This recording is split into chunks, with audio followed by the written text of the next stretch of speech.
എല്ലാവർക്കും നല്ല നമസ്കാരം. ബലിപെരുന്നാളിന്റെ ഭാഗമായിട്ട് നമുക്കൊരു ബീഫ് റോസ്റ്റ് ഉണ്ടാക്കിയാലോ. 2 കിലോ ബീഫ് വാങ്ങിച്ചിട്ടുണ്ട്. അതിൽ നെയ്യുണ്ട്, എല്ലിന്റെ കഷ്ണങ്ങളുണ്ട്. ഈ കാണുന്ന വലിയ വലിയ പീസുകളൊക്കെ കുഞ്ഞു പീസാക്കുന്ന പരിപാടിയില്ല കേട്ടോ. എന്റെ കയ്യിലിരിക്കുന്ന ഈ പീസ് നല്ല സോഫ്റ്റ് ആണ്. ഇപ്പൊ ഇത്ര അധികം പീസുകൾ കട്ട് ചെയ്തിട്ടുണ്ട്. മുറിച്ച് വെച്ച പീസുകളൊക്കെ ഞാൻ ചട്ടിയിലേക്ക് ആക്കാം. എല്ലാ ബീഫും മുറിച്ചതിന് ശേഷം നമുക്ക് ഇനി അത് കഴുകാം. പിന്നെ വെള്ളം ഊറാൻ വെക്കാം, അതായത് ബീഫിന്റെ വെള്ളം ഒന്ന് പോവാൻ വേണ്ടി. റോസ്റ്റിലേക്ക് വേണ്ട ഇഞ്ചിയും വെളുത്തുള്ളിയൊക്കെ ഞാനിട്ട് നന്നാക്കിയത്. നമ്മുടെ ഇൻഗ്രീഡിയൻസ് ഒക്കെ റെഡി ആയിട്ടുണ്ട്. നമുക്ക് ഇനി അടുപ്പത്തേക്കാക്കാം. ആ ബീഫിലേക്ക് കുറച്ച് സവാള അരിഞ്ഞിടണ്ടേ. പിന്നെ ഫ്ലേവറിന് കറി ലീവ്സ്, അതായത് കറിവേപ്പില. പിന്നെ നേരത്തെ പേസ്റ്റ് ആക്കിയ വെളുത്തുള്ളി, ഇഞ്ചി, പച്ചമുളക് പേസ്റ്റ്.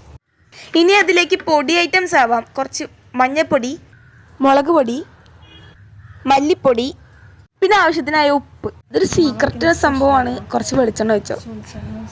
അതൊക്കെ കൂടി നന്നായിട്ട് മിക്സ് ചെയ്തോ. ഈ ബീഫ് റോസ്റ്റിലെ സ്പെഷ്യൽ സാധനം കേട്ടോ ഈ ചെറിയുള്ളി. പിന്നെ നമുക്ക് ഗസ്റ്റ് ആയിട്ട് ഒരാളുണ്ടായിരുന്നു കേട്ടോ, അച്ഛൻ്റെ മാമൻ, അതായത് അച്ഛമാമൻ. ബീഫ് ഇതാ കുക്കറിലുണ്ട്. ഇപ്പൊ തന്നെ നല്ല മണം വരുന്നുണ്ട്. നമുക്ക് കുറച്ച് കഴിഞ്ഞ് തുറക്കാം. കുക്ക് ചെയ്യാൻ വെച്ച് ബീഫിന്റെ കാര്യം പറയുകയാണെങ്കിൽ ഒന്നും പറയല്ല, അല്ല അടിപൊളിയായിട്ട് കുക്കായിട്ട് വന്നിട്ടുണ്ട് കേട്ടോ. പിന്നെ കുക്ക് ചെയ്ത് കഴിഞ്ഞാൽ ഒന്നും ടേസ്റ്റിംഗ് പരിപാടിയാണല്ലോ. ഇതിലേക്ക് പിന്നെ തേങ്ങാകൊത്തും കൂടി ഇടയുണ്ട്.